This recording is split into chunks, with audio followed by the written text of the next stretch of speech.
What up guys, welcome to the channel and welcome to the vlog. Today is a build breakdown on my 1998 BMW E36 M3 EVO, which is the 2023 championship winning car.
So guys, pretty much this is my E36 M3.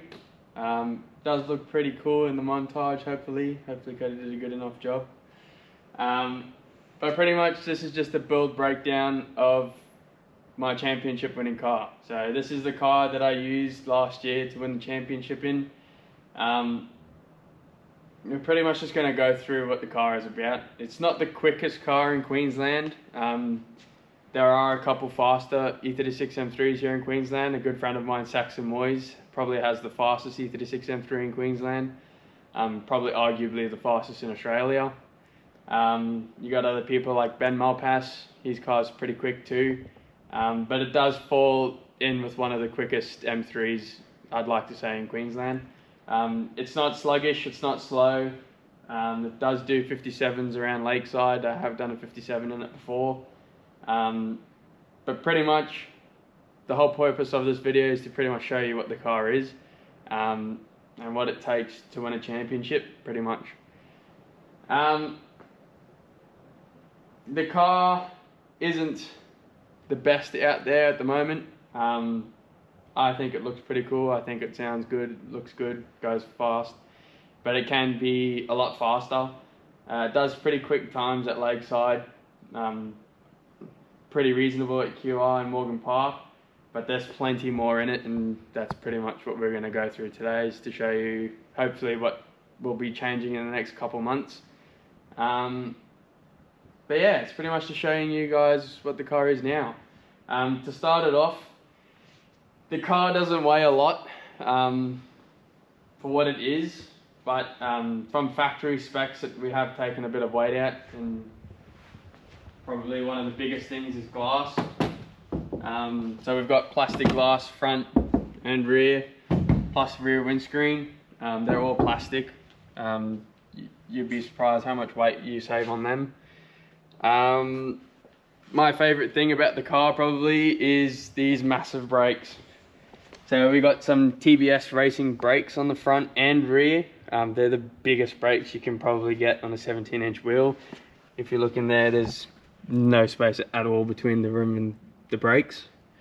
That's arguably one of my favourite things on this car. I'd like to say there's not many cars out there that can stop as good as this, and I'll put in some video footage of it in action. Actually behind Russell as well, and Hughes, Dylan.Pereira, Turner, that is our top four. Coming back down to the dipper, it's really cool to see the different dynamics the different cars have. And I'll tell you what, I sort of thought Dylan.Pereira to be striking a little bit more as he edges up on the inside of Rex Scholes. He tries to make it a big, but I dare say Rex will shut the door here. That'll be hard, going straight in to that tight corner. Rex Scholes is pushing for the lead, gets up the inside. Dylan.Pereira around the outside. Oh, Dylan.Pereira around the outside of Rex Scholes.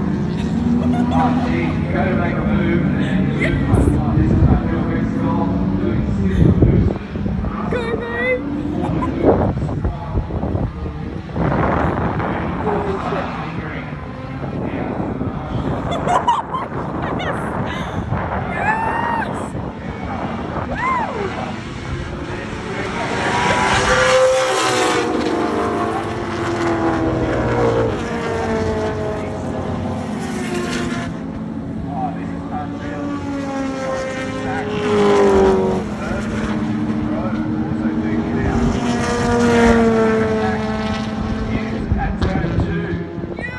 get the move done up the inside there, and then they'll be coming right into Pereira domain, I'm going to call it.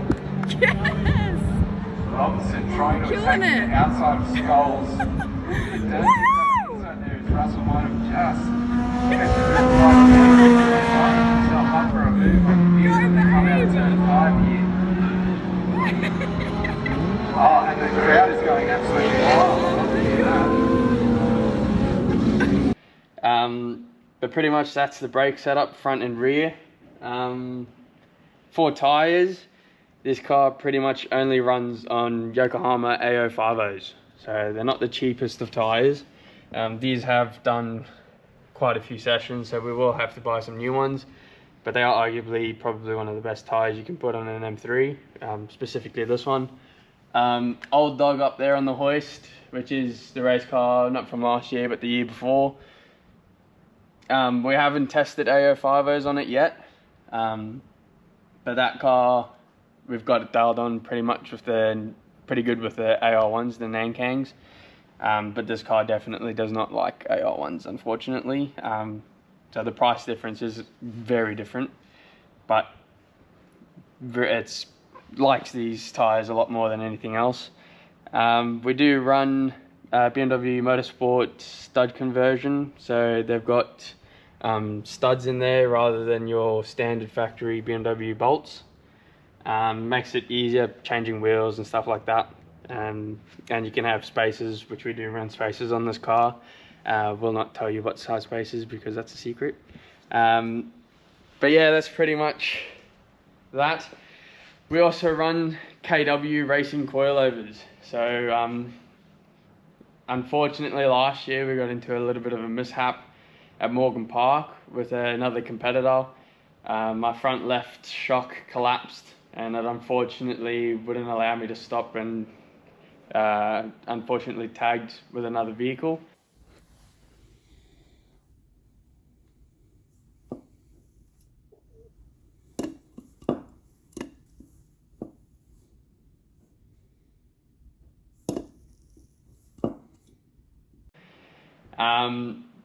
But this car was pretty much owned and built by the original owner. So I am the third owner of the vehicle.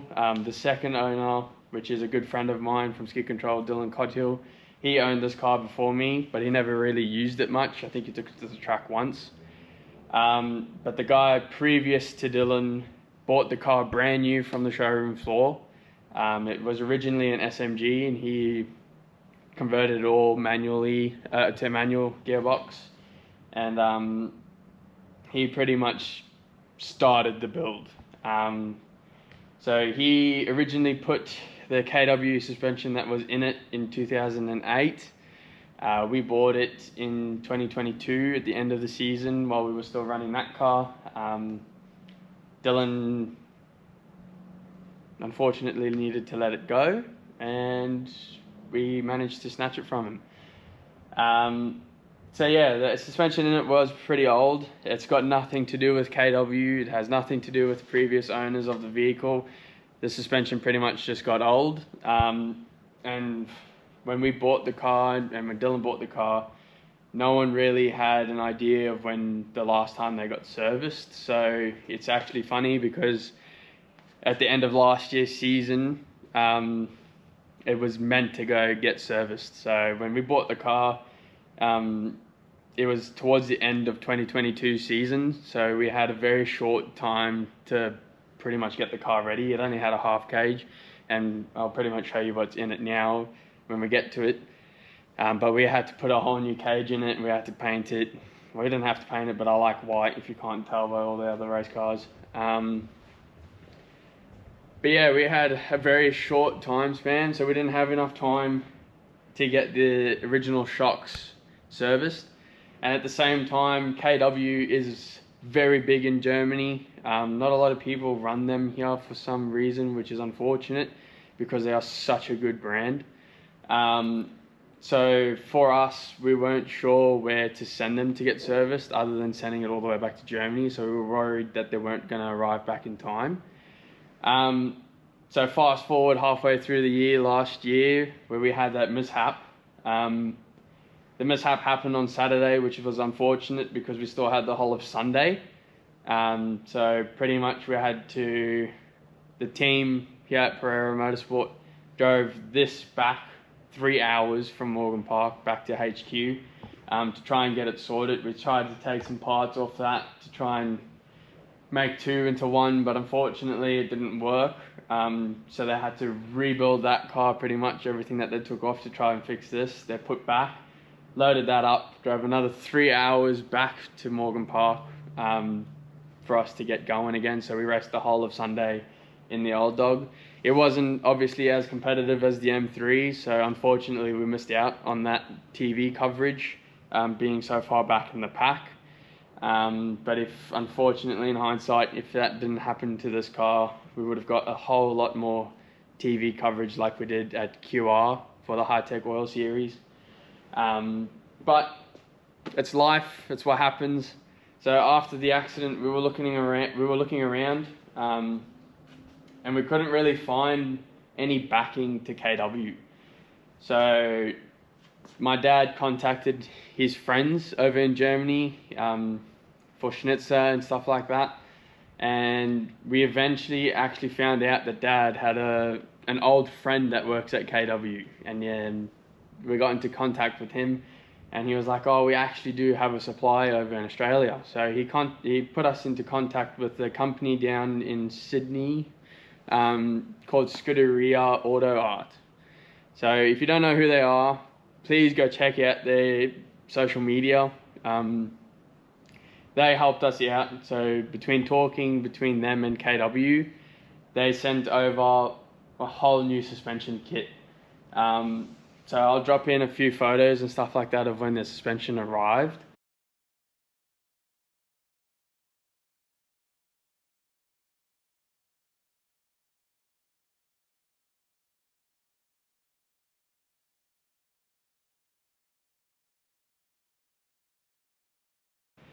But pretty much a setup of one of their cars over in Germany around the Nürburgring.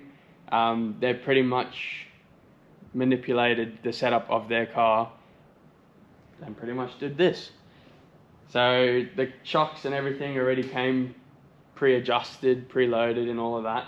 The only thing we really had to play with was the ride out in the rear, because if all of those of you that know a little bit about BMW, the adjustability in height is actually separate to the shock. It's not a true coilover in the rear.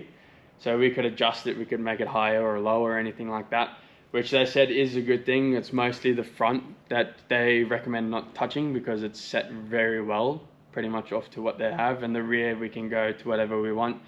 So every track is different, every track needs a different setup.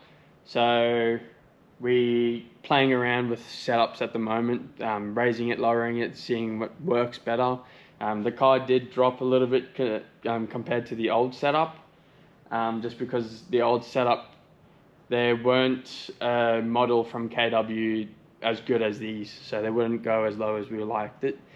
This is pretty much sitting exactly how we want it. Maybe you're going to lift the rear a little bit because it does have a little bit of understeer here and there, but not anything crazy.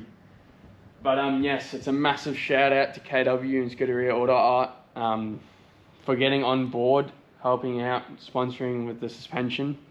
If it wasn't for them and the team at Pereira Motorsport, our year would have been done halfway through the year last year.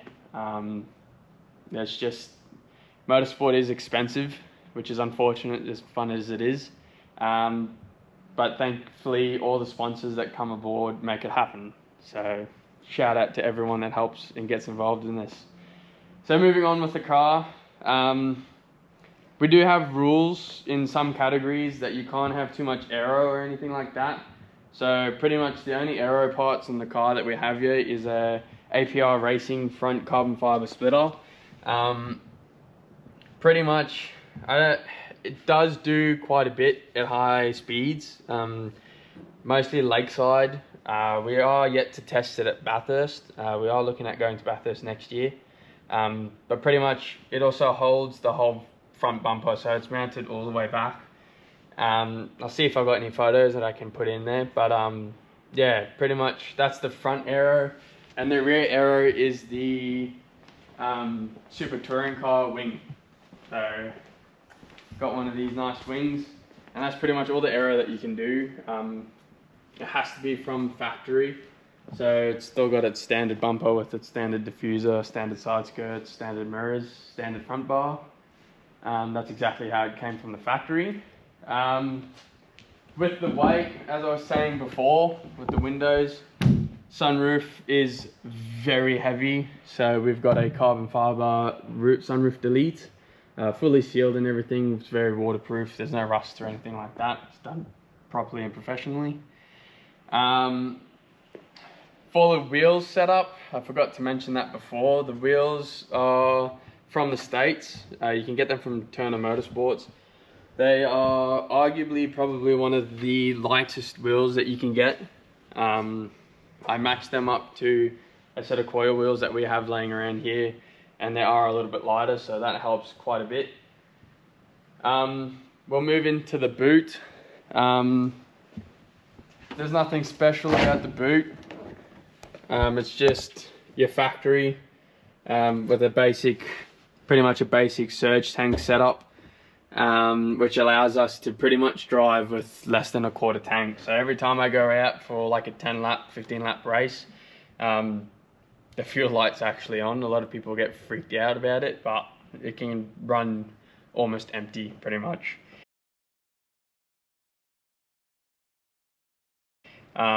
We've ran a quarter tank and pretty much went until it was empty, and we got into like 20 laps or something like that. So it's pretty good like that. A lot of weight saving as well when you don't have so much fuel in the car. But yeah, that's pretty much the basic setup. And we have a strut brace from the rear towers, which is obviously making it stronger and whatnot like that, making it stiffer. That's that. Your exhaust, it isn't a factory exhaust. We'll start it up in a second. Not gonna give away the secrets to the exhaust, but it does sound awesome. I'll put in a action video of it at QR in Lakeside.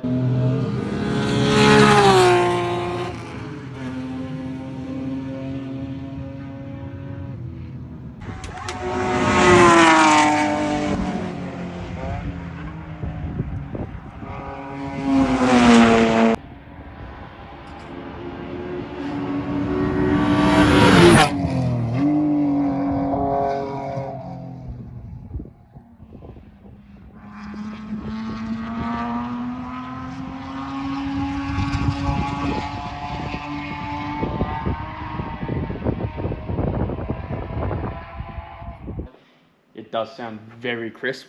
Coming on the inside of the car, this is pretty much my cockpit. We don't have all the stickers of the first places up yet. We haven't had time to do it yet. But yeah, pretty much what we're running is a Sparco Racing bucket seat, Sparco Racing harnesses. We've also got a Sparco wheel with a quick release on it, because it's a bit hard for me to get in and out with a steering wheel there. We've got our standard, not standard, but we've got our shift lights that link up to the standard ECU. So this car is very standard compared to a lot of other cars that we race against. So it's still running at standard ECU. It does just have an ECU flash tune on it. So that mixed with the exhaust and stuff like that, it does make decent power for what it is. Still has its standard cams and stuff. We'll get into that when we get to the engine bay. I am a CNC machinist by trade, so it does look a bit messy in there because I'm playing around with like the new gauges that we've put in there, just for oil temp and pressure and stuff like that. So it does look a bit janky at the moment, but I am in the works of making some stuff for it. We got ourselves a awesome shift knob. This is arguably my favorite shifter, the CAE shifter. It is very short. It almost feels like a fucking sequential, which is sick. My dad's not a fan. I don't know why, but I like it. And then the cage.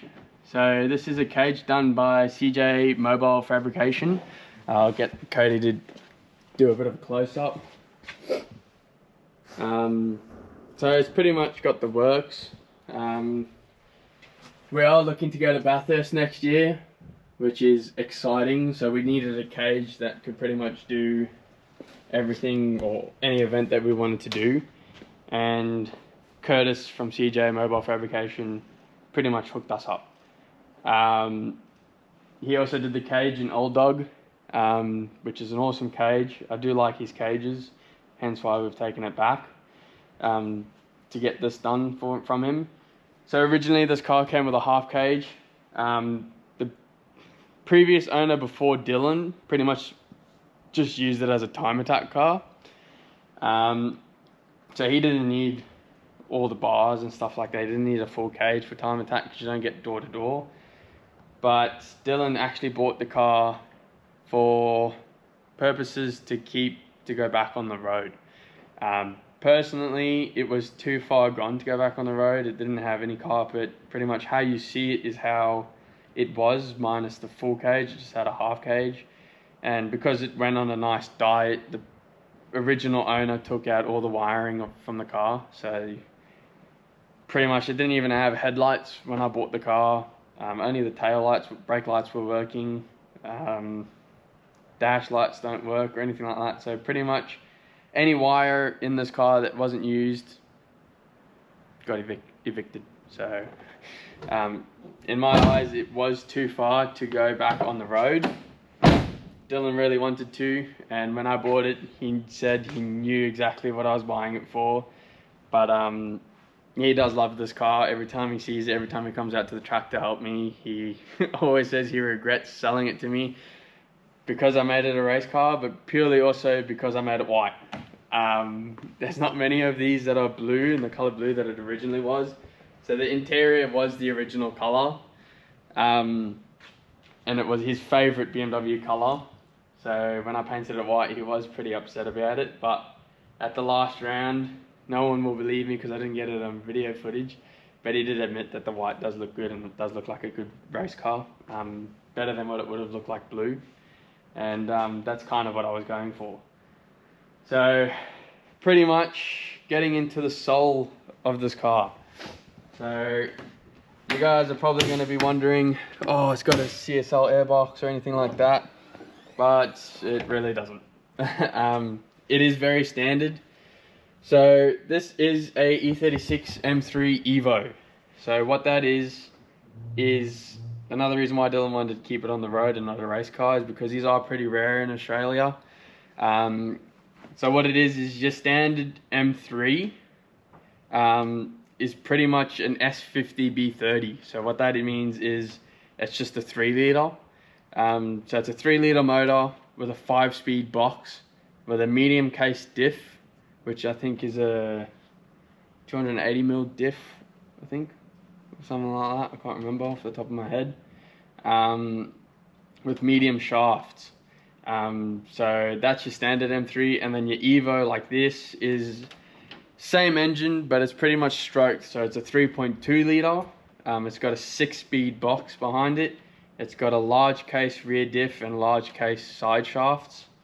So pretty much everything is bigger and better in this car. So if you've got an E36, whether it's an M3 or not an M3, the diff and shafts in this is pretty much what you want, whether it's racing, drifting, or high horsepower drag car or anything like that. It's harder to break these diffs, it's harder to break these shafts. In saying that, unfortunately, the clutches in these LSDs are hard to get. No one makes them anymore, and the companies that do make them don't last very long, which is unfortunate. So the common swap is to go back to a medium case diff. So a lot of guys run a medium case diff because then you've got all the clutches and all the gear ratios that you want. This does have a 3:5:5 diff ratio in it, which unfortunately is way too long. So at Lakeside I'm only using 3rd and 4th, and at QR I'm only using 2nd, 3rd, 4th. So it's the complete wrong gears in my eyes of what I should be using. I should be using 4th, 5th, 6th. So that needs to get looked at. And the whole season last year we did with an open diff. So the clutches in this diff are gone. So diff replacement is definitely something that will happening in the over the next couple of months, with a definite shorter ratio diff. I won't say what ratio because that's a secret, but yeah, definitely a shorter ratio, and we might have to look at going back into a medium case. The only downfall to that is everything pretty much goes back smaller, so it's a smaller diff, smaller side shafts. There is a modification that you can do that's out there apparently, where you can put these large case shafts onto the medium case diff. So we'll look into that. As well as subframe. So the subframe for a medium case and large case are different, completely different actually. And the prop shaft is also different. So there's a lot of modifications when you go that route, but it is definitely something to look to. As well as the radiator. So that's the radiator, and then lightweight pulleys and stuff like that. That's pretty much all the modifications to this car, engine wise. Still has its standard cams, still has its standard ITB, standard airbox. Nothing fancy or anything like that. It's just got a Mishimoto radiator. Still has its standard oil cooler radiator down the bottom. This car is mostly suspension and setup. So as you can see, it's got the front strut brace here as well as the Turner Motorsport top mounts for the KW coilovers. So adjustable caster and camber and stuff like that. It is very adjustable down the bottom. Everything is rose joint down the bottom. I'd like to get it on the hoist, but I couldn't be bothered moving all the cars at the moment. So, but yeah, everything is rose joints down the bottom. Everything's pretty much, I'd like to say 80% adjustable underneath. So it is very setup based. That is why the car is fast, or doing the times that it is because of the setup.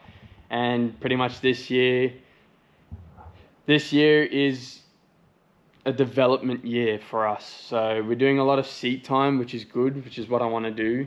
But as well as we're not chasing any championships this year. There's nothing to really chase at the moment where we are. So this year is purely just seat time. I haven't done much practice days in this car. Every time I drive it is race weekend, which is not ideal. So there's plenty of time in myself with the car to come out of it. So we want to do more practice day, more seat time. So we're doing production sports cars this year when we can, and Queensland Touring Car Championship. So we're doing both categories this year just to get the car dialed in. And every time we do a minor modification, we'll at least have a round to go and test it on and stuff like that, and see if it goes better or worse. So yes, I am expecting at the end of the year, if you guys are watching, to pretty much see a completely different car. Hoping to definitely go a lot faster, and yeah, pretty much just want to evolve the car. So we are racing with AJ in production cars with the 86. So we'll have that as well. So next week, actually, we're out at Morgan Park for our first round for production sports cars with the M3. AJ will be there as well with Geely Motorsport and Harry Jones Motorsport. Can't specify what he's racing in yet. It's a secret for you guys to watch. So if you do want to see us in the M3 next week at Morgan Park, and you want to see AJ and what he's racing, and pretty much just an awesome weekend and what the weekend is about racing at Morgan Park, do stay tuned for that video. It will come out. And then we're also at Queensland Raceway the following weekend for drifting for Matt Siri. So the S13 will also be in here hopefully sometime this week or the following week after the racing, which is not ideal because it's pretty close to the event. But yeah, their sitting will be in here getting a full maintenance check and safety check and everything like that. We might put a new clutch in the car, a nice service and stuff like that, just to make sure that it's ready for Matt Siri and it won't break on us.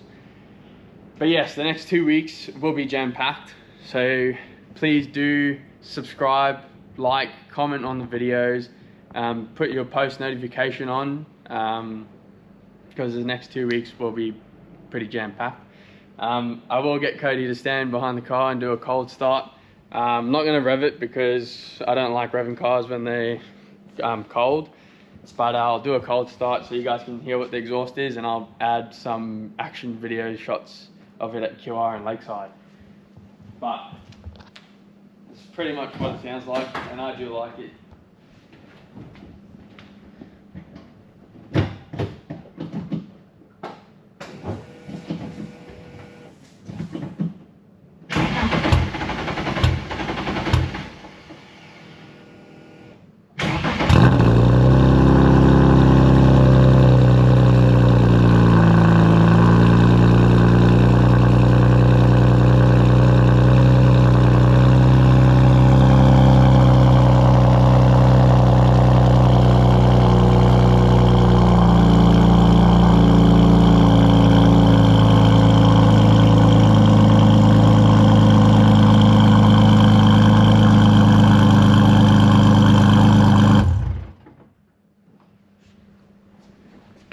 It is late at night tonight, unfortunately, at Pereira Motorsports HQ. So I won't have it on for too long, otherwise the neighbours are going to complain. But yeah, that's pretty much the 2023 championship winning M3. I hope you guys subscribe and keep watching the videos. I do enjoy making these videos. Cody does like filming them. But yeah, if you want to see more videos, we'll show you what's underneath the cover. Oh, jokes, not showing you that. But we do have another project that we have in the works. If you guys do want to see a vlog based on this project, by all means, comment down below. I am interested in doing it. It's a big learning curve. Well, not a learning curve because we have built quite a few race cars already, but just a nice learning curve to bring you guys along, to show you guys what it's like building a project, what it's like spending a lot of money that you probably shouldn't spend because you've already got so many others that don't get driven often enough. But that is going to be a pretty special car. All these cars are special to us. Unfortunately, a good friend of mine, Jagger, down in Melbourne, is looking at buying this car down below. He's looking to get into racing, so he's convinced me to sell him that. Old Dog is for sale, unfortunately, just because we're running out of space for the new project, the S13, Cody's 180SX, which we still have to also finish building, and another project that I want to build, which I won't say what it is in case that doesn't go through. So yeah, either Pereira Motorsports HQ has to expand, or I have to start getting rid of some cars. So it's probably a good thing that Jagger is looking to take the car down below, and we do have a few people interested in Old Dog. So we'll see how it goes. But yeah, if you want to build breakdown on Old Dog, it doesn't look as good as it did when it was racing. Unfortunately, half the livery is gone, just because it got painted and all the dents and stuff removed at the end of its season that we raced in it. It did come second in the championship when we raced it, so there is probably a lot more personal value to the car because it is the first race car that we actually built and finished and raced with my dad, so it does have a lot of sentimental value to me and my dad. That's probably why it's still here. But if you do want to build breakdown, by all means, comment down below if you do want that. I'm more than happy to show you guys the build breakdown on that car too. But yeah, that's, well, I can't say the fleet, but a couple of the fleet. That's my M3. If you like this video, please like, comment, subscribe, put your post notifications on, and please leave, keep an eye out for next week's vlog at the Morgan Park round. That's going to be awesome. And keep an eye out for Matt's series vlog. The S13 is going to cop a nice abuse, lots of smiles, hopefully no sad faces again. We had an awesome time at Skid Control at QR to get my license done. So hopefully we can have another awesome day like that. But yeah, please show some love, show some support, share this video around. Show your mates if you want. Subscribe's probably my favorite. If you guys like the videos, it just shows me that you guys enjoy it.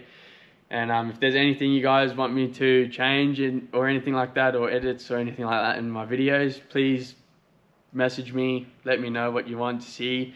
I do have stance cars and stuff like that I can do a build breakdown on my BMW, the street car or the Golf. Honestly, whatever we've got in the fleet, whatever you want to see, let us know and we'll make a video on it. But for now, that is the build breakdown on my M3, and this is the end of the vlog. Thank you very much, and we'll see you next time.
William, knife man.